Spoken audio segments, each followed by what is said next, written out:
మన పెట్టుబడి మన పిల్లల భవిష్యత్తు కోసమే కదా. మీ పెట్టుబడికి నమ్మకమైన వేదిక శ్రీ వాసవి ప్రాజెక్ట్స్. నమస్కారం, వెల్కమ్ టు ఐ డ్రీమ్. ధర్మ మార్గం విత్ విజిత కార్యక్రమానికి స్వాగతం.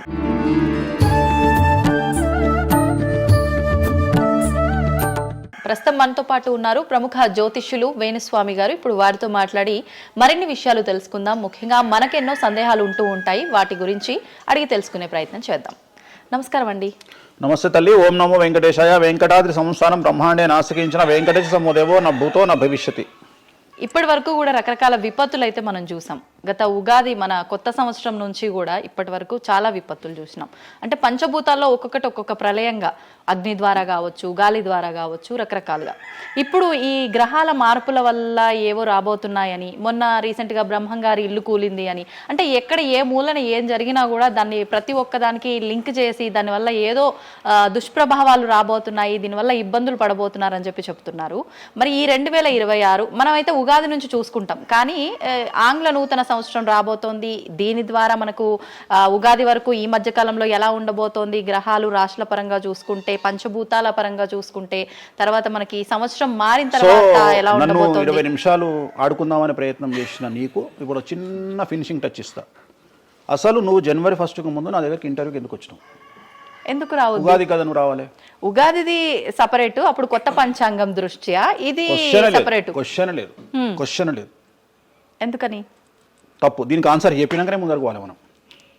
ఉగాది 2026 మార్చి 19 నాడు శ్రీ పరాభవన సంవత్సరం వస్తుంది. దానికి కదా మనం పంచాంగం తీసుకోవాలి. నేను ఎందుకు ముందుగా వచ్చానంటే నేను దానికి ఆన్సర్ చెప్తా. మీరు ఎట్లాగో బిజీ పూజల్లో, మళ్ళీ నాకు అవకాశం దొరుకుతుందో లేదో తెలియదు. కాదు కాంపిటీషన్ జీవితములో నిన్ను నువ్వు నిలబెట్టుకోవడానికి కొత్తదనాన్ని ఎంచుకొని నిన్ను నమ్ముకున్నటువంటి ఓనర్కు నీ పూర్తి కర్త కర్మ క్రియ నీ రిజల్ట్ను ఇవ్వడానికి నువ్వు చేస్తున్నటువంటి ఒక ప్రయత్నం, నిన్ను నువ్వు జనాల్లో కొత్తగా ప్రొజెక్ట్ చేసుకోవడానికి చేస్తున్నటువంటి ప్రయత్నం. అదే ప్రయత్నం వేణుస్వామి చేసిండు కామాఖ్య విషయంలో. అమ్మా ఇట్లొచ్చారా? అర్థమైందా?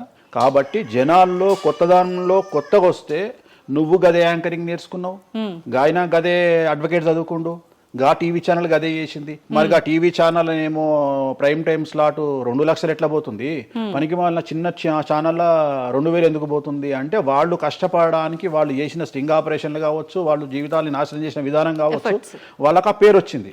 సో అట్లనే వేణుస్వామి కష్టపడి ఈ స్థాయికి రావడానికి వేణుస్వామికి అంటూ ఒక బ్రాండ్ ఉన్నది. సో రెండవది, ఇదే సంవత్సరం ఇదే ఛానల్లో 2025 శివ అనే ఒక యాంకర్ కు నేను ఇంటర్వ్యూ ఇచ్చిన. అందులో చాలా విషయాలు చెప్పిన. ఏమేం చెప్పిన? ఈ సంవత్సరము రైలు ప్రమాదాలు ఎక్కువ అని చెప్పిన, విమాన ప్రమాదాలు ఎక్కువ అని చెప్పిన. చెప్పంగా వెనకకించి వచ్చి వీరికి పని పాట లేదు, వీడు పొద్దుగాలు లేస్తే ఇటువే మాట్లాడతాడు అని తిట్టిరు నన్ను. మరి అయినప్పుడు ఒక్కడన్నా పెట్టడేంద్రా? పెట్టాలే కదా. ఎందుకు పెట్టారు అంటే, చివరికి జ్యోతిష్యం చెప్పుకునే స్వేచ్ఛ కూడా మా బొందకు లేకుండా చేసిరు. జ్యోతిష్యంలో అరే ఇప్పుడు నా సొంత కవిత్వం కాదు, ఎవరిని అడిగినా చెప్తారు. ఈ సంవత్సరం గురువు అధిపతి కమాండర్ కేతువు అన్ని క్లియర్గా ఉన్నాయి. కేతువు అంటే మోక్షకారకుడు, భక్తికారకుడు. ఈ సంవత్సరం 2026లో ఎక్కడైతే జనాలు గుమిగూడు ఉంటారో అక్కడ ప్రాబ్లమ్స్ వస్తాయి. అది రేపు జరగబోయేటువంటి పుష్కరాలు కావచ్చు, రేపు జరగబోయే సమ్మక్క సారక్క పండగ కావచ్చు, లేకపోతే దేవాలయాల్లో ముక్కోటి ఏకాదశి కావచ్చు, ఎక్కడైతే భక్తి భావం ఉంటుందో అక్కడ చాలా పెద్ద పెను ప్రమాదాలు సంచలనాలు జరుగుతాయని శాస్త్రం చెప్తుంది. శాస్త్రం చెప్పినప్పుడు ఆ శాస్త్రాన్ని వేణుస్వామి చెప్తున్నాడు. దీన్ని కూడా తప్పు తీసుకుపోయి వేణుస్వామి ఏలినాడు శని నడుస్తుంది మేషరాశికి, మేషరాశి బాగుండదు అని చెప్పాలి, కానీ మేషరాశి సూపర్ స్టార్లు అవుతారని నేనెందుకు చెప్తా అంటే, అక్కడ చూసిన వేణుస్వామి మన ఒక ఆమె నేను మీనరాశి బాగాలేదంటే మీనరాశికి బాగాలేదని చెప్తున్నా వేణుస్వామి ఎక్కడ ఎప్పుడు వేణుస్వామి అని ఇట్లా ఊతుంది, ఇట్లనే ఊతుంది ఆమె, ఇట్లనే అంటుంది వేణుస్వామి చెప్పిండు అని తిట్టింది. నువ్వు నమ్మవమ్మా, ఆమె అమెరికా నుండి పంచుప్రభాకర్ అని ఒక ఆయన ఉంటాడు, ఆయన తిట్టిండమ్మా ఆ బూతులు భగవంతా, నేనైతే తెల్లారి చచ్చిపోతుండే. అంటే వాళ్ళిద్దరికి ఫైటింగ్ జరిగి గదే మీనరాశి అని చెప్తున్నాను నేను. ఆమె మీనరాశి అంట, గదే మీనరాశి అంటున్నాను. అంటే నేను చెప్పేది అదే.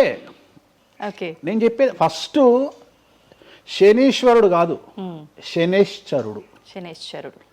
శనీశ్వరుడు అని ఎందుకు వచ్చింది అంటే, ఒకరోజు శని శంకరుడు ఇద్దరు కలిసినప్పుడు శంకరుడు శనిని అడుగుతాడు, ఏందా నేను చూస్తే పెద్ద అందరు భయపడుతున్నారు, చాలా పెద్ద పెద్ద వాళ్ళు భయపడుతున్నారు, నువ్వు తోపు తురుమట కదా అంటాడు. అంటే నేను తోపు తురుమా కాదా, రేపు చెప్తా నీ సంగతి అంటాడు. ఎవరు? శని ఈశ్వరుని అంటాడు. అంటే ఏంది అంటే, రేపు నీ టైం వచ్చింది, నీ సంగతి ఏందో చెప్తా అంటాడు. అంటే తెల్లవారి పొద్దున సూర్యోదయానికి శంకరుడు పోయి ఒక చెట్టు తొర్రలో దాచుకొని సాయంత్రం సూర్యాస్తమయం వరకు చెట్టు తొర్రలోనే ఉంటాడు, ఉండి బయటకు వస్తాడు. బయటకు వచ్చిన తర్వాత శని ఎదురుపడితే నన్నేమో చేస్తా అన్నావు కదా, ఏం చేసినావు అంటాడు. అంటే నువ్వు లయకారకుడివి, ప్రపంచాన్ని శాసిస్తావు, ముల్లోకాలను శాసిస్తావు, అట్లాంటి నిన్ను తీసుకుపోయి సూర్యోదయం నుండి సూర్యాస్తమయం దానిక చెట్టు త్వరలో దాచిపెట్టిన, ఇంతకంటే నేను చేసేదే ఉంది అంటాడు. ఆట మొదలు పెట్టేశాడు అక్కడ ఆల్రెడీ. అప్పటి నుండి ఆయనకు శనీశ్వరుడు అని పేరు వచ్చింది. Okay okay. సో ఇది జరిగింది శంకరుడికి కూడా జరిగింది, రాముడికి కూడా జరిగింది. సో ఏలినాటి శని పీరియడ్లో, షష్టమ శని పీరియడ్లో బాధలు పడేటువంటి పరిస్థితి ప్రతి ఒక్కళ్ళకు ఉంటుంది. రెండవసారి ఏలినాటి శనిలో మరీ దరిద్రంగా ఉంటుంది. కలియుగంలో దాని తీవ్రత చాలా ఎక్కువగా ఉంటుంది. కలియుగంలో ఫిజికల్ కంటే మానసికమైన దెబ్బలు చాలా ఎక్కువగా ఉంటాయి. జనాలు కొట్టే దెబ్బలు చాలా ఎక్కువగా ఉంటాయి. నరఘోష వల్ల తినే దెబ్బలు చాలా ఎక్కువగా ఉంటాయి. కలియుగ దైవమైనటువంటి వెంకటేశ్వర స్వామి వారికే ఎన్నో రకాల పూజలు చేసి దిష్టి తీయడానికి ప్రయత్నం చేస్తున్న సందర్భంలో ఆఫ్టర్ ఆల్ మానవుల మనమింత. సో మన మీద ఎన్నో రకాల దుష్ప్రయోగాలు ఉంటాయి, ఎన్నో రకాల నరఘోషలు ఉంటాయి.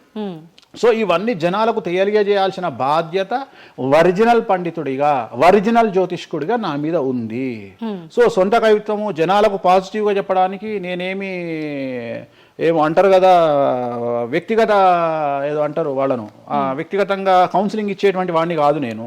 సో నేను శాస్త్రం ఏం చెప్పిందో నేను దాన్ని మాత్రమే జనాలకు చెప్పడానికి నేను ఇక్కడ ఉన్నా. అంతేగాని క్యాన్సర్ వచ్చిన పట్టుకొని నీకు ఏం లేదు అని చెప్పి వాడిని ఇంటికి పంపించి 2 రోజుల తర్వాత సచ్చేటట్టు చేసేటువంటి నీచుడిని నేను కాదు.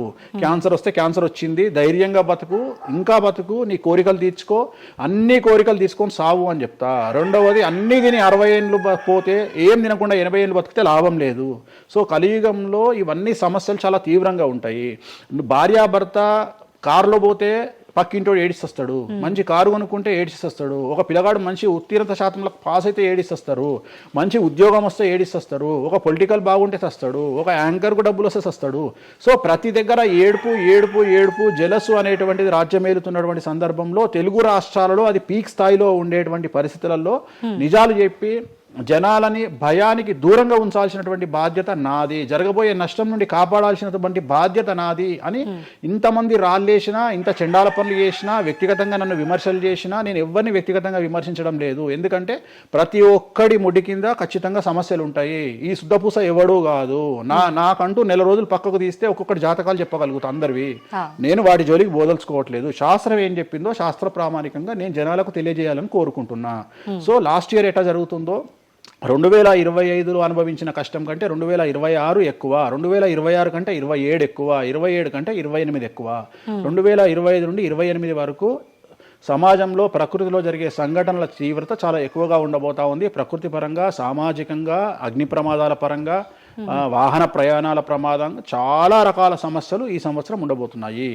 ఓకే, రాశుల పరంగా ఎలా ఉంటుందండి? సో ఈ సంవత్సరము ఫస్ట్ రాశుల కంటే ముందు మనం మాట్లాడుకోవాల్సింది ఏంటి అంటే, ఈ సంవత్సరము రైలు ప్రమాదాలు, అగ్ని ప్రమాదాలు, వాహన ప్రమాదాలు, అలాగే జన సమీకరణలు ఉన్న చోట, భక్తులు గుమిగూడే చోట, జన సాంద్రత ఉన్న చోట, అది సినిమా థియేటర్లు అవ్వచ్చు, భక్తికి సంబంధించిన ఏరియా అవ్వచ్చు, సో మార్కెట్లు అవ్వచ్చు, మాల్స్ అవ్వచ్చు, వాటిల్లో పెను సంచలనాలు ఈ సంవత్సరం జరిగే అవకాశాలు ఉన్నాయి. ఆర్థిక నష్టము అంటే ఆస్తి నష్టము, జన నష్టము ఉండేటువంటి అవకాశాలు ఉన్నాయి. కాబట్టి జనాలకు చెప్పే విషయం ఏంటంటే, భక్తి పేరుతో జనాలు లేనటువంటి ప్లేస్కి వెళ్ళండి. ముక్కోటి ఉంది, ఖాళీగా ఉన్న వెంకటేశ్వర స్వామి గుడికి వెళ్ళండి హ్యాపీగా. ఆ దేవుడికి డబ్బులు ఇచ్చిన వాళ్ళు అవుతారు, పంతులకు డబ్బులు ఇచ్చిన వాళ్ళు అవుతారు, గుడికి 4 రూపాయలు ఇచ్చిన వాళ్ళు అవుతారు. అట్లనే జనాలు లేనటువంటి ప్లేసుల్లో పుష్కరాలకు వెళ్ళండి ఈ సంవత్సరము. సో జన సాంద్రత ఉన్నటువంటి ప్రదేశాలను ఈ సంవత్సరం అవాయిడ్ చేయడానికి ప్రయత్నం చేయండి. సో టూర్లు మ్యాక్సిమం అవాయిడ్ చేయండి. ఈ సంవత్సరము లోయ ప్రాంతాలలో, కొండ ప్రాంతాలలో, నదీ పరివాహక ప్రాంతాలలో పెను సంచలనాలు నమోదయ్యే అవకాశం ఉంది. టూరిస్టు ప్రాంతాలలో కూడా ప్రాబ్లమ్స్ ఉంటాయి. ఈ సంవత్సరం భారతదేశంలో కొన్ని ప్రదేశాల్లో మత కల్లోలాలు రేగేటువంటి అవకాశం కనిపిస్తూ ఉంది, కర్ఫ్యూ విధించేటువంటి అవకాశం కనిపిస్తూ ఉంది. సో ఇవన్నీ కూడా ఈ సంవత్సరం చాలా తీవ్రంగా ఉండబోతా ఉన్నాయి. సో జాగ్రత్తలు వహిస్తే మంచిది. ఓకే, ఇప్పుడు అంటే ఇవి ఎవరికి, అంటే ఏదైనా గ్రహాల్లో మార్పులు ఉన్న వాళ్ళకా, లేదంటే అంటే ఇదంతా మనం ప్రకృతి పరంగా చెప్పాలి. ప్రకృతి పరంగా దాంట్లో ఎవరు ఉంటారు అంటే, చనిపోయే వాళ్ళని తీసుకుంటే ఆ బాధితులు ఎవరైతే ఉంటారో వాళ్ళ జాతకంలో ఏలినాటి శనో, షష్టమ స్థానంలో శనో, వ్యయ గురువో ఉంటాడు. సో మనం వాళ్ళే అని చెప్పలేం కదా, అక్కడికి పోయిన వాళ్ళల్లో వాళ్ళు ఉంటారు. ఎవడైతే నష్టజాతకుడు ఉంటాడో వాడికి ఆ ఇన్సిడెంట్ జరుగుతుంది. సో ఇది ఓవరాల్ గా సంవత్సర ప్రిడిక్షన్ అంటారు. సో రాబోతున్నటువంటి సంవత్సరం పేరు కూడా చాలా చాలా చాలా కాంట్రవర్షియల్ నేమ్, పరాభవనామ సంవత్సరము. పరాభవము అంటే ఓటమి, అవమానముతో కూడిన ఓటమి అని అర్థం. పరాభవము దుర్యోధనుడికి మయసభలో జరిగినది పరాభవము. సో అలాంటి పరాభవము ఎవరికి జరుగుతుంది అంటే ఎవరి జాతకంలోనైతే ఏలినాటి శని ఉందో, 6వ స్థానంలో శని ఉన్నాడో, 8వ స్థానంలో శని ఉన్నాడో, 12వ స్థానంలో గురువు ఉన్నాడో వాళ్లకు ఈ సంవత్సరం సంచలనాలు ఉండబోతా ఉన్నాయి. అది మేషరాశి కావచ్చు, మీనరాశి కావచ్చు, సింహరాశి కావచ్చు. సో ఇలాంటి వారికి ఈ సంవత్సరం పెను సంచలనాలు ఉండేటువంటి అవకాశాలు ప్రస్ఫుటంగా కనిపిస్తా ఉన్నాయి. సో ఇది ఓవరాల్గా సంవత్సర ఫలితము. ఇక 12 రాశులకు సంబంధించి ముందుగా మేషరాశి కనుక తీసుకున్నట్లయితే, మేషరాశికి ఈ సంవత్సరము ఏలినాటి శని నడుస్తూ ఉంది. సో ఏలినాటి శని ఒక పక్క గురువు బాగాలేడు, ఒక పక్క రాహు బాగాలేడు, ఒక పక్క కేతు బాగాలేడు. సో ఇలాంటి సందర్భంలో పెను సంచలనాలకు కారణభూతమయ్యేటువంటి అవకాశం ఉంది. సో విద్యార్థులకు ఉత్తీర్ణత శాతం తగ్గుతుంది, కోరుకున్న ప్లేస్మెంట్స్ రావు, వీసా రిజెక్ట్ అయ్యే అవకాశం ఉంది. ఉద్యోగస్తులకు పై అధికారుల వల్ల సమస్యలు ఉంటాయి, ప్రమోషన్లు ఆగిపోతాయి. సో బదిలీలు చాలా దూరంగా బదిలీలు అయ్యే అవకాశం కనిపిస్తూ ఉంది. రాజకీయ నాయకులకు ఫెయిల్యూర్స్ కనిపిస్తూ ఉన్నాయి, ఉన్న పదవులు కోల్పోయే అవకాశం కనిపిస్తుంది, ఎన్నికలలో ఓటమి కనిపిస్తూ ఉంది. రైతులకు మొదటి పంట కంటే రెండవ పంట బాగుండే అవకాశం ఉంది. కళాకారులకు, క్రీడాకారులకు అవకాశాలు తగ్గిపోయి ఆదాయం తగ్గిపోయే అవకాశం ఉంది. స్త్రీలకు సంబంధించి భర్తల మధ్యన గొడవలు అయ్యే అవకాశం ఉంది. అలాగే వ్యాపారస్తులకు, బ్యూరోక్రాట్లకు ఈ సంవత్సరం ఏసీబీ, సిబిఐ, సిఐడి లాంటి కేసులు లేదా ఈడీ కేసులు కనిపిస్తూ ఉన్నాయి. ఈ సంవత్సరం ఓవరాల్గా మేషరాశి వాళ్ళని తీసుకుంటే న్యాయపరమైన ఇబ్బందులు, ఆర్థికపరమైన ఇబ్బందులు, ఆరోగ్యపరమైన ఇబ్బందులు, తండ్రికి సంబంధించిన అపమృత్యు గండము, అలాగే న్యాయపరమైన చిక్కులు, వాహన ప్రమాదాలు, భార్యాభర్తల మధ్యన గొడవలు, ఇవన్నీ మేషరాశి వారికి కనిపిస్తూ ఉన్నాయి. మరి ఏం చేసుకోవాలా అంటే, తిరునల్లా శనీశ్వర ఆలయంలో ప్రత్యేకమైన శని పూజ నిర్వహించుకోవడంతో పాటు నలుపు రంగు దుస్తులకు దూరంగా ఉండడము, నలుపు చెప్పులు, నలుపు వాహనాలకు దూరంగా ఉండడము, లెదర్ వస్తువులకు దూరంగా ఉండడము, నలుపు లెదర్ వస్తువులకు దూరంగా ఉండడం వల్ల సమస్యల నుండి గట్టెక్కుతారు. ఏడాదంతా వీటికి దూరంగా ఉండాలి. మరి తర్వాత నెక్స్ట్ వృషభ రాశి. సో వృషభ రాశి వారికి ఈ సంవత్సరం 100కు ఇంచుమించుగా 75% అనుకూలంగా ఉంది. రాహువు, కేతువు, గురువు, శని అనుకూలత కనిపిస్తూ ఉంది. చాలా బాగుండబోతా ఉంది. ఈ సంవత్సరం మే నుండి విపరీతమైన రాజయోగం పట్టబోతా ఉంది. చాలా అనుకూలంగా ఉంది. విద్యార్థులకు ఉత్తీర్ణత శాతం ఉంటుంది. స్త్రీలకు అనుకూలమైన ఫలితాలు ఉంటాయి. స్త్రీలకు మీ ఇంట్లో కమాండింగ్ అంతా మీదే ఉంటుంది. రాజకీయ నాయకులకు ఎన్నికలలో విజయాలు సాధిస్తారు. డబ్బులు ఎక్కువ ఖర్చైనా విజయాలు సాధిస్తారు. అలాగే రైతులకు 2 పంటల దిగుబడి, రాబడి బాగుంటుంది. విద్యార్థులకు కోరుకున్న ప్రదేశాల్లో సీట్లు వస్తాయి. ఉత్తీర్ణత శాతం పెరుగుతుంది. అవివాహితులకు వివాహ యోగ సూచనలు కనిపిస్తున్నాయి. సంతానం లేని వారికి సంతాన యోగం కనిపిస్తూ ఉంది. వ్యాపారస్తులకు, అన్ని రంగాల వ్యాపారస్తులకు అనుకూలమైన ఫలితాలు ఉండబోతా ఉన్నాయి. క్రీడాకారులకు, కళాకారులకు అవకాశాలు, ఆదాయము పెరుగుతాయి. ఓవరాల్గా ఈ సంవత్సరం పూర్తి స్థాయిలో మీకు ఎటువంటి సమస్యలు కనిపించడం లేదు. చాలా బాగుంది కాబట్టి మీకు ఎటువంటి రెమెడీస్ అవసరం లేదు. వీలైతే సోమవారం నాడు శివాలయంలో రుద్రాభిషేకాన్ని నిర్వహించుకోండి. సో నెక్స్ట్ మిథున రాశి. ఈ సంవత్సరం ఏదైనా రాశి 100కు 110% అనుకూలంగా ఉంది అంటే మిథున రాశి. సో గురువు, రాహువు, కేతువు అన్ని గ్రహాలు అనుకూలంగా ఉన్నాయి. పట్టిందల్లా బంగారంగా ఉంటుంది. గురువు అతిచారం వల్ల మీ జాతకం చాలా బాగుండబోతా ఉంది.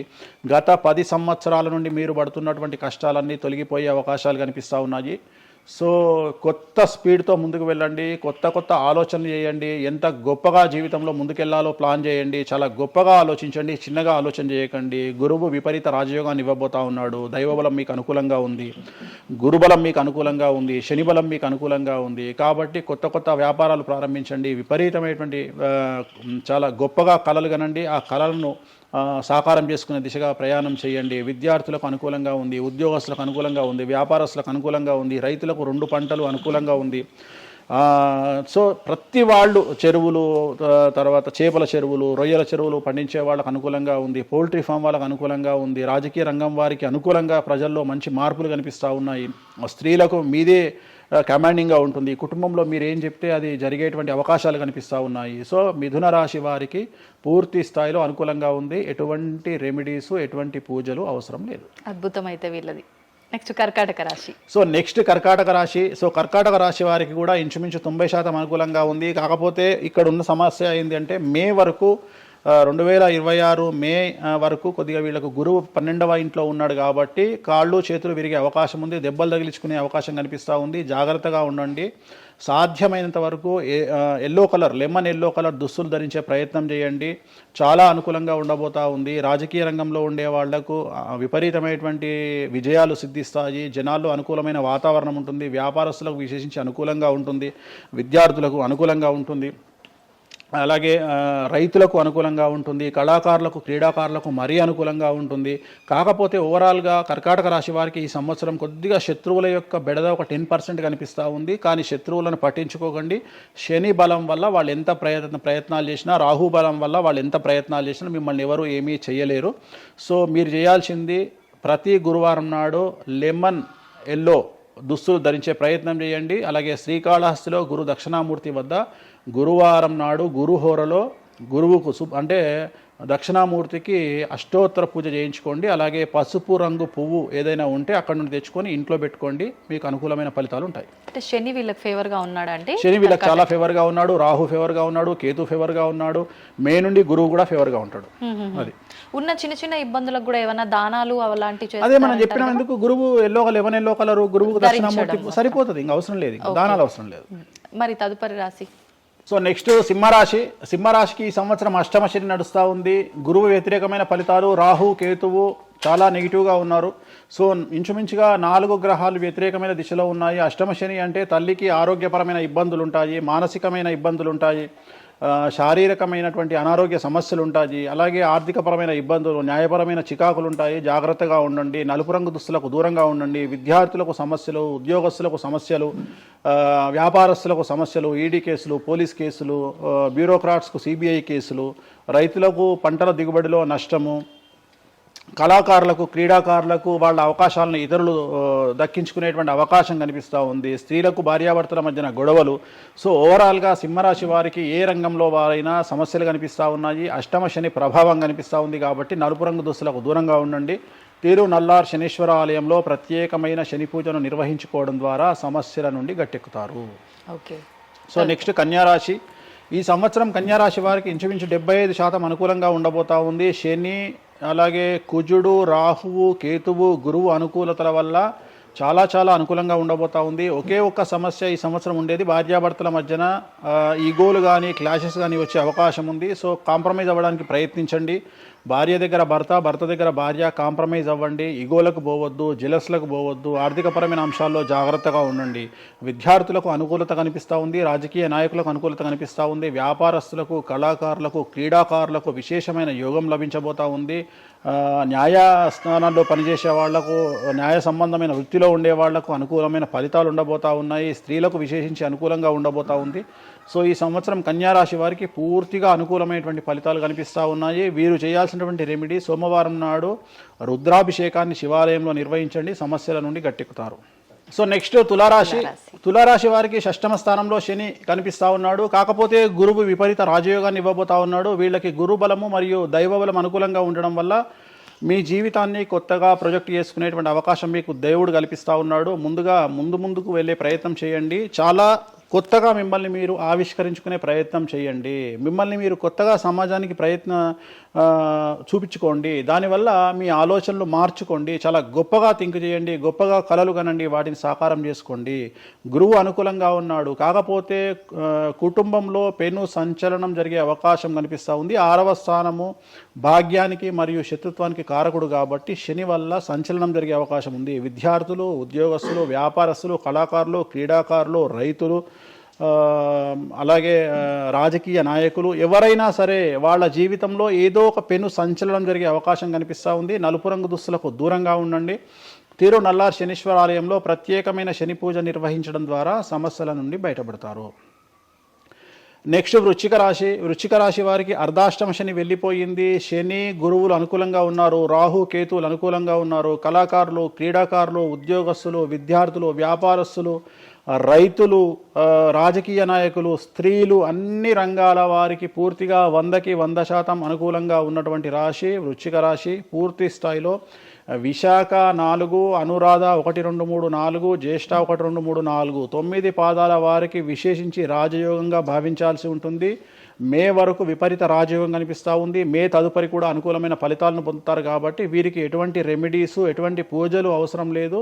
చాలా గొప్పగా కళలు కనండి, మీకున్నటువంటి కళలను సాకారం చేసుకోండి, మీకు ఎటువంటి రెమెడీస్ కూడా అవసరం లేదు.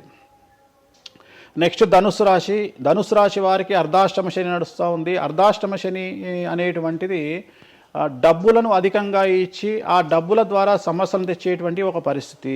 అంటే డబ్బులు లేకపోతేనే సమస్యలు అంటారా, డబ్బులు ఉంటే కూడా సమస్యలు. డబ్బులు ఉన్నప్పుడు వాటిని మనం ఖర్చు చేసే విధానంలో సమస్యలు, వాటిని మనం ఎలా సమాజంలో ఖర్చు పెట్టబోతున్నామనే సమస్యలు ఏర్పడేటువంటి అవకాశం ఉంది. కాబట్టి మీరు ఇన్వెస్ట్మెంట్ చేయడంలో కానీ, అప్పులు ఇవ్వడంలో కానీ, ఎవరికైనా అప్పులు ఇవ్వడంలో కానీ, చిట్టీలు వేయడంలో కానీ, సహాయం చేయబోయేటప్పుడు కానీ జాగ్రత్తలు తీసుకోండి. ఎటువంటి పరిస్థితుల్లోనూ డబ్బులు ఎవరికి ఇవ్వవద్దు. సో ధనుస్సు రాశి వారికి డబ్బు పరంగా సమస్యలు ఏర్పడే అవకాశం ఉంది. రాక డబ్బులు వచ్చినాయి కాబట్టి తీసుకెళ్ళి వేరే వాళ్ళకి ఇచ్చి మోసపోయే అవకాశాలు కనిపిస్తూ ఉన్నాయి. ఈ ఒక్క విషయంలో ధనుసు రాశి వాళ్ళు జాగ్రత్తలు తీసుకుంటే విద్యార్థులకు, ఉద్యోగస్తులకు, కళాకారులకు, క్రీడాకారులకు, రాజకీయ నాయకులకు, స్త్రీలకు, వ్యాపారస్తులకు, రైతులకు, అన్ని రంగాల వారికి ఈ సంవత్సరం అనుకూలంగా ఉంటుంది. ఓన్లీ మీరు చేయాల్సిన రెమెడీ నలుపు రంగు దుస్తులకు దూరంగా ఉండండి. తిరునల్లార్ శనీశ్వర ఆలయంలో ప్రత్యేకమైన శని పూజ నిర్వహించడం ద్వారా సమస్యల నుండి గట్టెక్కుతారు. నెక్స్ట్ మకర రాశి వారికి ఈ సంవత్సరం చాలా అనుకూలంగా ఉంది. ఈ సంవత్సరం అండర్లైన్ చేయాల్సిన విషయం ఏమిటంటే మకర రాశి వారికి భార్యాభర్తల మధ్యన గ్యాప్ ఏర్పడేటువంటి అవకాశం ఉంది, గొడవలు వచ్చే అవకాశం ఉంది, ఈగోస్ వల్ల కానీ వేటి వల్ల అయినా సమస్యలు వచ్చే అవకాశం ఉంది. అది కాకుండా విద్యార్థులకు అనుకూలతలు ఉంటాయి, ఉద్యోగస్తులకు అనుకూలతలు ఉంటాయి, రైతులకు 2 పంటల దిగుబడి రాబడి ఉంటుంది. అలాగే రాజకీయ నాయకులకు సమాజంలో మంచి పేరు ప్రఖ్యాతులతో పాటు పదవులు సిద్ధిస్తాయి. రైతులకు 2 పంటల దిగుబడి రాబడి ఉంటుంది. వ్యాపారస్తులకు రూపాయికి 100 రూపాయల లాభం ఉంటుంది. స్త్రీలకు కోరుకున్నటువంటి ఫలితాలు ఉంటాయి. అన్ని రంగాల వారికి అనుకూలమైన ఫలితాలు మకర రాశి వారికి ఉండబోతా ఉన్నాయి. వీరు సోమవారం నాడు శివాలయంలో రుద్రాభిషేకం నిర్వహించుకున్నట్లయితే సమస్యల నుండి గట్టెక్కుతారు. సో నెక్స్ట్ కుంభరాశి వారికి ఏలినాడు శని చివరి అంకంలో ఉంది. చాలా సమస్యలు కనిపించబోతా ఉన్నాయి. కుటుంబంలో ఎవరిని తీసుకున్నా విద్యార్థులు, ఉద్యోగస్తులు, వ్యాపారస్తులు, కళాకారులు, క్రీడాకారులు, రాజకీయ నాయకులు, స్త్రీలు, ఉద్యోగస్తులు, బ్యూరోక్రాట్లు అందరికీ సమస్యలు ఉన్నాయి. వాహన ప్రమాదాలు, పోలీస్ కేసులు, కోర్టు కేసులు, ఆరోగ్యపరమైన ఇబ్బందులు, మానసికమైన ఇబ్బందులు, స్త్రీలకైతే థైరాయిడ్ సమస్యలు, పీసీఓడి సమస్యలు, గర్భసంచికి సంబంధించిన సమస్యలు, మానసికమైన ఇబ్బందులు బాధించే అవకాశం కనిపిస్తూ ఉంది. జాగ్రత్తగా ఉండండి. నలుపు రంగు దుస్తులకు దూరంగా ఉండండి. శనివార నియమాన్ని పాటించండి. సప్త శనివార వ్రతాన్ని పాటించండి. సప్త శనివార వ్రతం అంటే శనివారం నాడు శ్రీ వెంకటేశ్వర స్వామి వారికి సంబంధించినటువంటి వ్రతము. ఇది పుస్తకం మీకు మార్కెట్లో దొరుకుతుంది, తీసుకొచ్చుకొని 7 వారాల పాటు 7 శనివారాల పాటు చేయండి. సమస్యల నుండి గట్టెక్కుతారు. ఇక చివరిది లాస్ట్ది అనేటువంటిది మీనరాశి వారికి ఈ సంవత్సరం జన్మశని నడుస్తూ ఉంది. జన్మశని చాలా డేంజరస్గా ఉండబోతూ ఉంది. ఏ రంగంలో ఉండే వారికైనా ఈ సంవత్సరం సమస్యలు తప్పవు. ఆర్థికంగా, సామాజికంగా, న్యాయపరంగా, ఆరోగ్యపరంగా, వాహన ప్రమాదాలు అవ్వచ్చు, ఆర్థికపరమైన నష్టాలు అవ్వచ్చు, పోలీస్ కేసులు అవ్వచ్చు, ఇంట్లో తల్లిదండ్రులు ఒకళ్లకు ప్రాణగండాలు అవ్వచ్చు, భార్యాభర్తల మధ్యన గొడవలు అవ్వచ్చు. మరీ ముఖ్యంగా ఈ సంవత్సరం మీనరాశి జాతకులు ఉండేటువంటి ఇళ్లలో మగవాళ్లకు సంపాదన లేకుండా ఖాళీగా ఉండడం వల్ల ఆడవాళ్లు మాత్రమే సంపాదించి, ఆడవాళ్ల ఉద్యోగంతో డబ్బులు సంపాదించి, ఆడవాళ్ల అంటే భార్యల మీదనో, ఆడవాళ్ల కూతుళ్ళ మీదనో, తల్లి మీదనో బ్రతికేటువంటి పరిస్థితి మగవాళ్లకు ఉండే అవకాశం ఉంది. కాబట్టి ఈగోలను చంపుకోండి. సో ఆడవారి మీద బ్రతకడానికి సిద్ధపడండి, కష్టపడండి, మానసికంగా సంసిద్ధులుగా ఉండండి. అంటే అలాంటి ఒక కండిషన్ ఈ సంవత్సరం ఉండబోతా ఉంది. ఈ ఒక్క సంవత్సరాన్ని కనుక మీరు దాటగలిగితే మీ జీవితంలో మంచి మంచి మంచి పొజిషన్లకు వెళ్తారు. సో నలుపు రంగు దుస్తులకు దూరంగా ఉండండి. రాత్రిపూట ప్రయాణాలు చేయకండి. వాహన ప్రమాదాలు జరిగే అవకాశం కనిపిస్తూ ఉంది. జన సమూహం ఉన్నటువంటి ప్రాంతాలకు వెళ్ళకండి. సో జాగ్రత్తలు తీసుకోండి. నలుపు రంగు దుస్తులకు దూరంగా ఉండండి. తిరునల్లార్ శనీశ్వర ఆలయంలో ప్రత్యేకమైన శని పూజ నిర్వహించడం ద్వారా సమస్యల నుండి బయటపడతారు. ఇప్పుడు ఈ రాశి ఫలాల్ని ఈ మధ్యకాలంలో చాలా మంది ఫాలో అవుతున్నారండి. ఇది అక్షరం అంటే పేరులో మొదటి అక్షరాన్ని బట్టి ఫాలో అవ్వాలా, లేదంటే డేట్ ఆఫ్ బర్త్ బట్టి వచ్చే రాశిని ఫాలో అవ్వాలా? ఇది పేరులో దాని సంబంధం లేదు, డేట్ ఆఫ్ బర్త్ ప్రకారం చూసుకోవాలి. రెండోది ఇది గోచారం, గ్రహచారం వేరు, గోచారం వేరు. ఇది జస్ట్ గోచారం ప్రకారం ఎలాగైతే మనము సౌరమానం ప్రకారము మనం చూసుకుంటామో అలా ఇది ఓన్లీ చాంద్రమానం ప్రకారము మీ నక్షత్రం ప్రకారం చూసుకోవాల్సిందే. మళ్ళీ వ్యక్తిగతమైన జాతకం వేరు. అంటే ఒక 3-4 రాశులు మినహాయించి అన్ని రాశుల వారికి కొంచెం ఇబ్బందికర పరిస్థితులే ఉన్నాయి. దానికి మీరు చెప్పిన రెమెడీస్ చేసుకుంటే సరిపోతుంది. ధన్యవాదాలండి, చాలా చక్కగా వివరించారు. ఓం నమో వెంకటేశాయ.